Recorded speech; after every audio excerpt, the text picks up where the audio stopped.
And now, you are watching WCTV News live at 5. Welcome into WCTV's Newscast Live at 5. I'm Ethan Spazarski. And I'm Anthony DeFilippo. The second installment of Testimony Tuesday was held at Roberts Chapel this week. This week, Chris Hardy and Brandon Edmonds both shared their testimonies during chapel service. Edmonds talked about how he was appreciative and was able to speak about his faith and how it helped him get into his first year at Waynesburg, while Hardy talked about how his faith followed him through his family and his wife, and they challenge each other each day in their faith. Today is the 24-hour radio broadcast for Waynesburg University's radio station. From 7 a.m. this morning to 7 a.m. tomorrow morning, WCYJ will be manned by students. Each hour will be a different student, where they will either air regular shifts or their specialty shows, which range from sports talk to entertainment. Coming up from 6 to 7 is the Mike on the Mic specialty show, and from 7 to 8, it will be the Calm and Collected specialty show. To tune in, go to waynesburg.edu/listen. Waynesburg University Student Senate selections have officially been conducted, and winners were announced this morning. The following students were elected to represent their representative class on the Student Senate: seniors Tyler Gordon and Alex Solomon, juniors Sophia Lowry, Zachary Reed, and Olivia Toth, sophomore Rachel Aaron, Madison Badubnik, and Gracie Rape. A reminder that all runoff elections will be held on this coming fall semester to fill the remaining spots. Pennsylvania police are rolling out their body cam program sooner than expected. Pennsylvania State Police announced that patrol troopers at every station in the state are now equipped with body-worn cameras to record their public interactions. This was completed weeks ahead of their original schedule. In a statement, State Police Commissioner Colonel Christopher Paris said, quote, "With the completion of our body-worn camera rollout, we aim to strengthen that trust by documenting our public interactions and demonstrating our commitment to transparency, accountability, and respectful police services," end quote. Coming up, updates on Donald Trump's tariffs and cool down on inflation. Plus, more on the collapse of a roof in the Dominican Republic nightclub and a look at inside El Salvador prison. All that and more on the Newscast live at 5.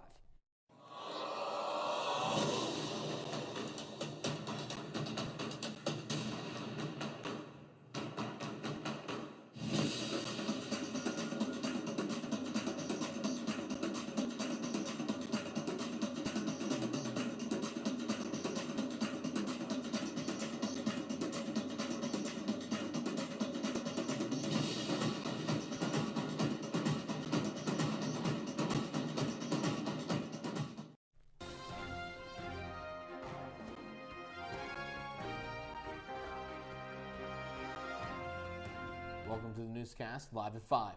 Donald Trump's 90-day pause in the reciprocal tariffs was to send stocks around the world surging back after days of massive losses. And the recovery comes despite the fact that this is just not a pause, not an end to a trade war, and a raft of another Trump tariffs on aluminum, steel, cars, and a lot more remain in place. CNN's Anna Stewart has more. Well, after days of financial turmoil and trillions of dollars being wiped off stock markets, President Trump sent another shockwave through markets, this time sparking a sizable relief rally on Wall Street. In a social media post, the US president announced an unexpected 90-day pause on the so-called reciprocal tariffs, which had been implemented just hours earlier, bringing them all to a baseline of 10%. Well, not quite all. The US has raised tariffs on China to 125%, he says, based on the lack of respect it's shown. This is after Beijing announced further retaliation against the US earlier in the day, raising their levy to 84% on US goods starting Thursday. The 25% tariff on steel, aluminium, and autos imported into the US remains, so some winners and some losers in the latest salvo of Trump's trade war. And while investors and all of us try to keep up, one of the few certainties you can bet on is a total lack of certainty when it comes to US trade policy. Anna Stewart, CNN, London. Inflation cooled to a 6-month low in March, but investors are still wary amid tariff pressures. CPI data showed an inflation rate of 2.4% last month, down 0.1% from February. That's in line with what economists were expecting. However, economists warn sweeping tariffs recently imposed by the White House could soon impact inflation rates. Global imports and consequently products bought in stores will likely become more expensive amid the trade war. A Russian-American woman who was wrongfully detained in Russia is now free and on her way back to the United States. U.S. Secretary of State Marco Rubio posted on social media that President Donald Trump secured the release. According to a website run by her supporters, Carolina, an amateur ballerina who traveled to Russia to visit her family. A Russian court convinced her of treason and sentenced her to 12 years after she had just made a donation of $50 to a U.S.-based charity supporting Ukraine. The release was a part of a prisoner exchange between the U.S. and Russia that took place in Abu Dhabi Thursday. According to two U.S. officials, the U.S. released Russian-German Arthur Petrov from a U.S. prison. The swap comes with the two sides continue to build confidence and seek a way back to end the war in Ukraine. New developments from the Supreme Court ruling allowing the White House to use wartime authority to perform rapid deportations for now. A federal judge in Washington, D.C. canceled today's scheduled hearing on a preliminary injunction request to stop Trump's use of the Alien Enemies Act for deportations. Washington correspondent Julia Benbrook has the details. The Supreme Court allowed President Donald Trump to enforce the Alien Enemies Act for now, handing the White House a significant victory that lets immigration officials rely on the sweeping wartime authority to rapidly deport alleged gang members. The unsigned decision in the case lets Trump invoke the 1798 law to speed removals while litigation over the act's use plays out in lower courts. The court's 3 liberal justices dissented from the decision, and Justice Amy Coney Barrett, a member of the court's conservative wing, partially dissented.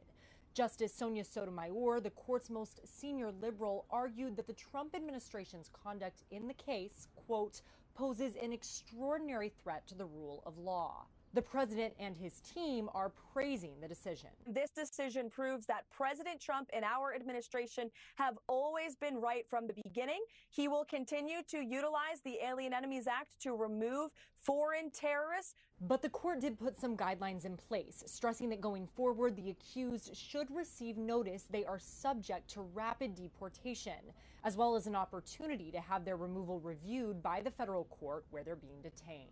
There are growing questions about the recent deportations, with revelations that the administration mistakenly deported a Maryland father to El Salvador because of a, quote, administrative error. That deportation took place under a different legal authority, not the Alien Enemies Act, but underscores the potential risk of rapid deportations. Reporting at the White House, I'm Julia Benbrook. The death toll in one of the Dominican Republic's deadliest tragedies continues to grow on ongoing search operations. There are at least 184 confirmed dead, and authorities say the bodies of dozens of victims in Tuesday's nightclub roof collapse have yet to be identified. CNN contributor Stefano Pozzoban has the latest from Santo Domingo. Fernández Reyes Reyes, Joel Manuel Santana Pion. The names read out loud by forensic doctors, each of them a life cut short. More than 100 bodies have been recovered, but dozens yet to be identified in the rooftop collapse of a nightclub in Santo Domingo. A growing death toll cutting through the soul of this nation. The Jet Set was an iconic venue. Monday night, many local celebrities had come here to celebrate its 50th anniversary. Several are now being mourned, including 2 former Major League Baseball players, a Latin music star, and the governor of a local province. Dominican President Luis Abinader declared 3 days of national mourning to commemorate the victims. Outside the venue, relatives search for the names of their loved ones in lists hanging on a field hospital. I've lost 2 brothers.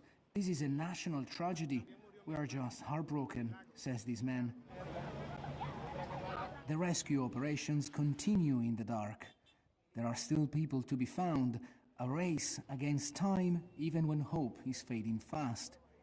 A small group of faithful singing their pain and refusing to let go. Stefano Pozzebon, CNN, Santo Domingo. The Trump administration is preparing to send more migrants with criminal records to the notorious Seco mega prison in El Salvador. The administration is also considering a proposal from a Trump ally to build a separate new facility in El Salvador run by Americans. CNN's David Culver gained unprecedented access to the Seco prison. You can see the Santa Muerte. This is something that was actually adopted from Mexico's Sinaloa cartel and has been used by gangs across Latin America, including, as the director points out, 18th Street gang. Inside Secot, El Salvador's notorious terrorism confinement center, tattoos aren't just art. Officials say they're messages, warnings, a visual record of where someone's been and what they've done. The Saint of Death. Prison director Bellarmino Garcia says many of these markings are steeped in ritual, loyalty, and violence. But officials insist they don't rely on tattoos alone. Each inmate here, they say, has a file with a criminal history that goes back years. Activo. Sí. He said MS-13 active, and I said, what do you mean by active? He said, still a gang member. Prison officials selected one inmate for us to speak with, Hector Hernandez. Under close watch by guards, he proudly showed off his tattoos. Why are you here in this prison? For homicidio. For homicide. Hasta 50 personas. Sí. More than 50 people? Sí. Critics question the lack of due process. Officials insist they've done their due diligence, though they acknowledge not all inmates here have been convicted. But El Salvador's Justice and Public Security Ministry insists they can back up each case, in part thanks to this. They have 1-8, means Barrio 18. Public Security Minister Gustavo Villatoro shows us his personal gang intelligence book. 20 years in the making, it's now shared with law enforcement around the world, he says. We are giving support the police in Italy, Spain, in U.S. He says their focus is global and includes deportees. If someone in U.S. custody has ties to El Salvador, officials here say they're watching. Even in the book, you have separate. While they won't comment on specific cases, Villatoro says they have extensive criminal records on alleged gang members who have yet to be caught. This information allowed us to catch them when U.S. sent a deportation flight.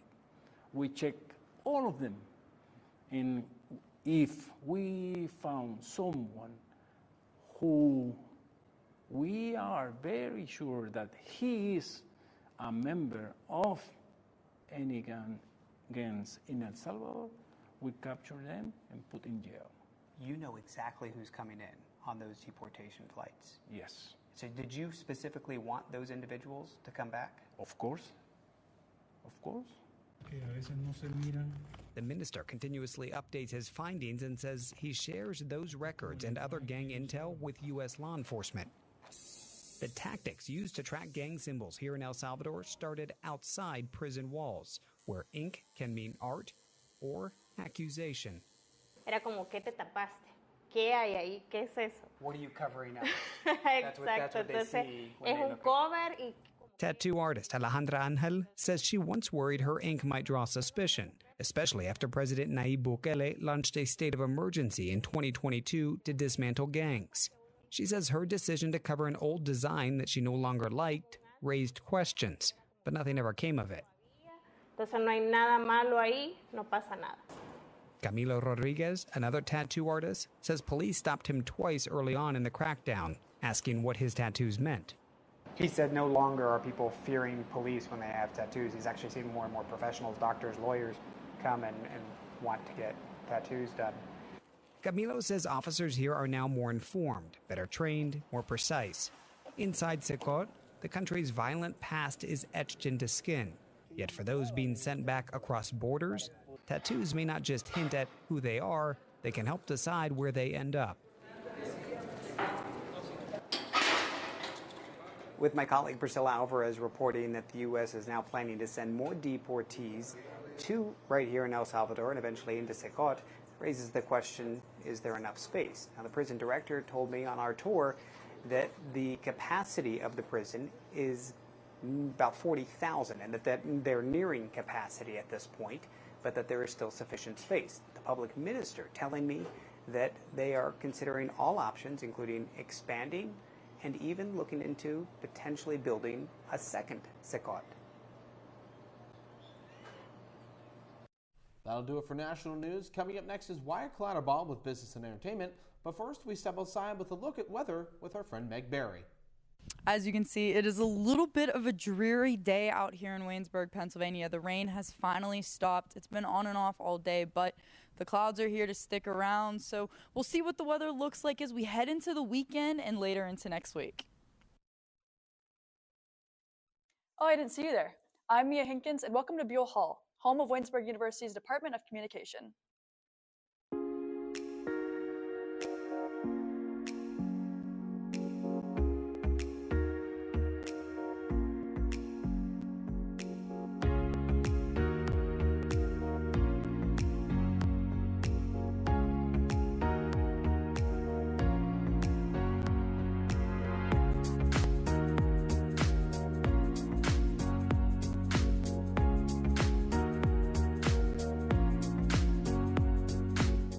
If you visit our campus, you'll have the opportunity to attend some comm classes, enjoy lunch with our students, and watch us in action. We hope to see you here soon at Waynesburg University. To schedule your personal visit, go to waynesburg.edu/admissions/schedule-visit. Come grow with us at Waynesburg University.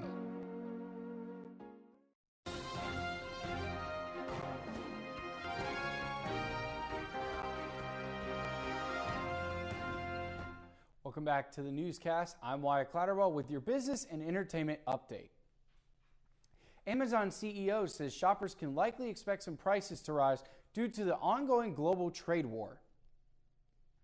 Andy Jassy told CNBC the online retailer networks of third-party sellers will pass that cost on to consumers. On Wednesday, President Trump paused his latest round of tariffs for 90 days for all except countries in China. Jassy said Amazon is doing everything it can to try to keep prices low for customers. Jassy said Amazon has done some strategic forward inventory buys. He said so far the company hasn't seen changes in customer behavior in a meaningful way. Universal Studios is building its first European theme park. The yet-to-be-named park will be built in Bedfordshire, England, outside of London. It will combine American icons like Jurassic Park with classic British characters like Paddington Bear and Harry Potter. Sprawled across 476 acres, it will feature a large hotel, shops, and restaurants. British Prime Minister Keir Starmer hailed the parks as a boost for the UK's sluggish economy. Starmer says it should create 28,000 jobs and generate tens of billions in revenue. The new park is set to open in 2031. President Donald Trump's tariffs on imports have caused an economic shakeup, but it's not stopping shoppers from spending this Easter holiday. In today's Consumer Watch, Jen Sullivan looks at how much your celebration could cost.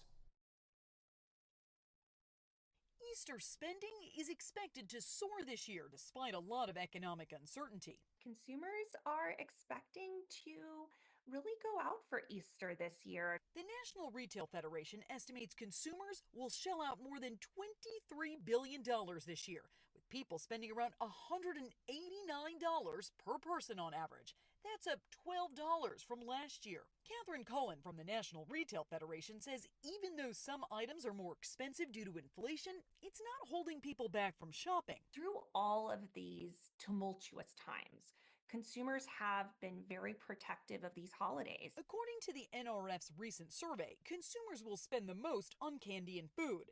Nothing says Easter like an egg-stravaganza. Easter is our highest consumption period of the entire year. Emily Metz with the American Egg Board says Americans are expected to eat or decorate 3 billion eggs this spring season. The good news is egg prices have come down in the last few weeks, according to the U.S. Department of Agriculture. Metz says fewer avian flu cases have helped stabilize prices, but they're still much higher than this time last year. That has made a significant impact. It's allowing our system to recover. So how can shoppers save this holiday?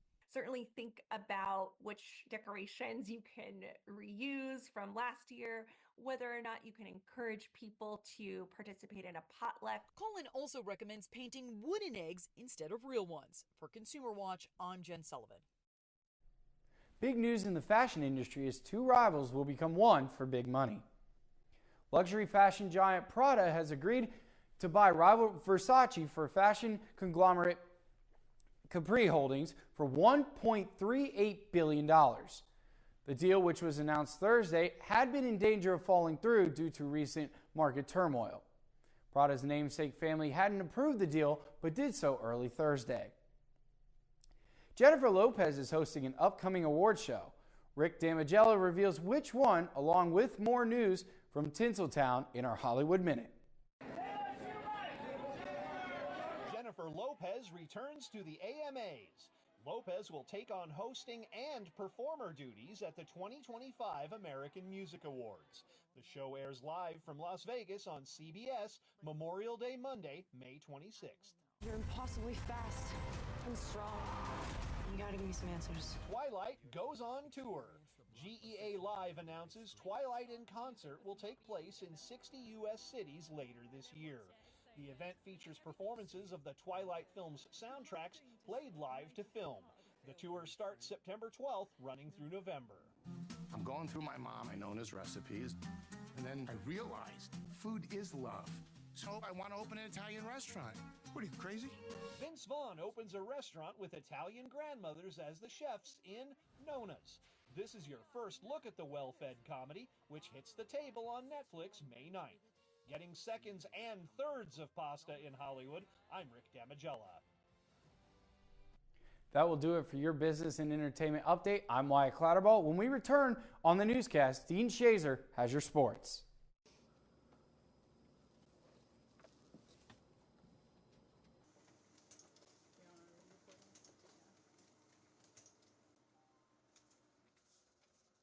Ha! Gotcha!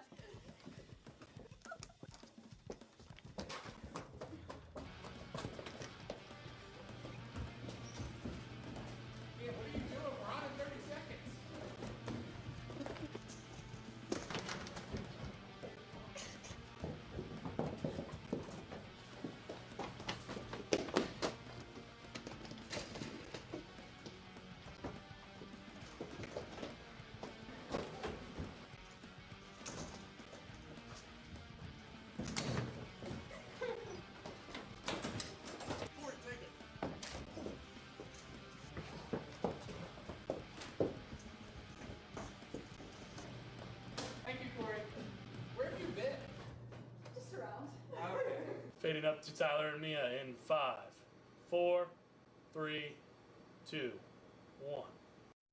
Hi, I'm Mia Hinkins. And I'm Tyler Aaron, and welcome to Jacket Sports Weekly.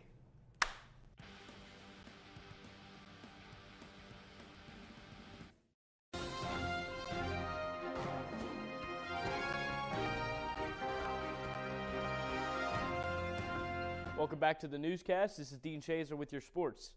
Waynesburg University's baseball team lost both games to St. Vincent in a two-game set yesterday in Latrobe. Game 1, St. Vincent won 7-5, and Ethan Earhart pitched 6 2/3 for Waynesburg, allowing 5 runs. Earhart drops to 1-5 on the season. Game 2 was also a 2-run game, St. Vincent winning that one as well. That final score 6-4. Waynesburg is now 5-21 overall and dead last in the President's Athletic Conference at 1-8. Game 1 today against Bethany, they were defeated 6-2. The next game was scheduled for 5 o'clock. Newscast live at 5. As for softball, they played Bethany yesterday on the road. Waynesburg took Game 1 in extras with a 3-run ninth inning, giving them a 4-2 victory. Sydney Wilson was on the bump, tossed all 9 innings, allowed 6 hits, and totaled 12 strikeouts. She improves to 10-3. During Game 2, the game was halted due to darkness. I'm not joking, that's what the website said. This happened during an 8-8 tie. Softball's next games are Saturday against Chatham at home. That doubleheader is scheduled for the first game at 1 p.m. Their overall record is 20-8, but 6-5 in PAC play and 6 overall in the conference. On to Pittsburgh news. Pat McAfee had his Big Night At event at PPG Paints Arena yesterday. The event included big names such as Jelly Roll, Snoop Dogg, and others as well, including Pittsburgh icons. Let's start with Big Ben Roethlisberger, then second-year phenom Paul Skeens, and they topped it off by bringing out Sidney Crosby, Evgeny Malkin, and Chris Letang. If you did not get a chance to watch it, I highly recommend. Now for actual Pittsburgh sports, the Pirates defeated the St. Louis Cardinals yesterday on a Joey Bart walk-off in a 2-1 game. That game went 13 innings. Pirates took 2 of 3 from St. Louis and improved to 5-8. They travel on the road again to Cincinnati for a 3-game series starting tomorrow. The Penguins go to New Jersey tomorrow to play the New Jersey Devils. That game starts at 7 p.m. Then Sunday they play their last home game against the Boston Bruins. The Pens are currently in a position for a top lottery pick as they are eliminated from the playoffs for the 3rd consecutive season. And as far as major news goes, well, one of the biggest majors in the world, a tradition like no other, Augusta, the Masters in Georgia. The defending green jacket winner Scottie Scheffler came in as the favorite and finished the day 4 under. He is tied second with Corey Connors. Currently in the lead was Justin Rose through 14. He's 6 under. And that's the last time I checked it. So that's all for sports. I'm going to send it over to Meg Berry for your weather.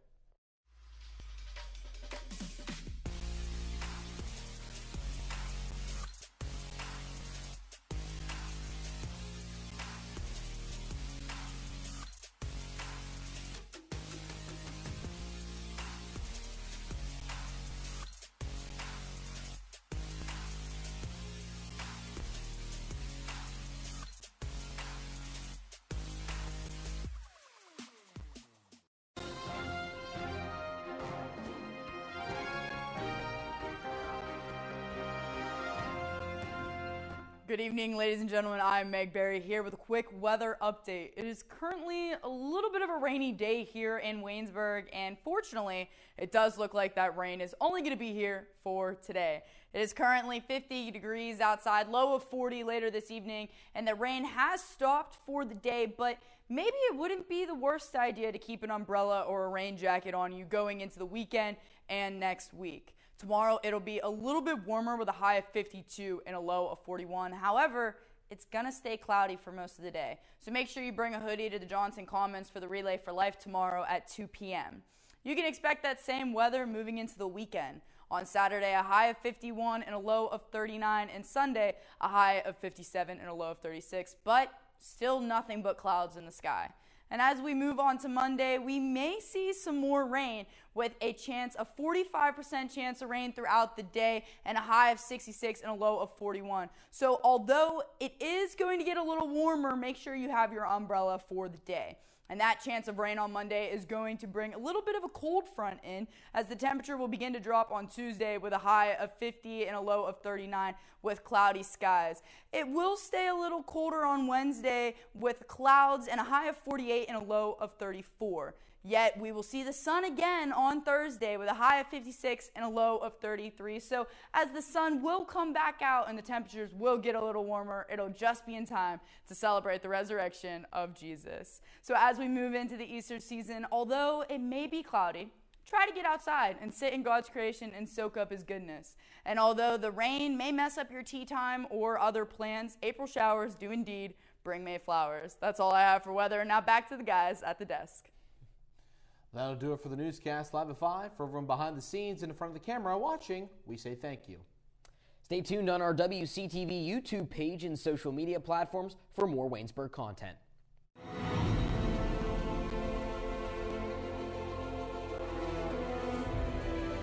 This has been a production of Waynesburg Community Television.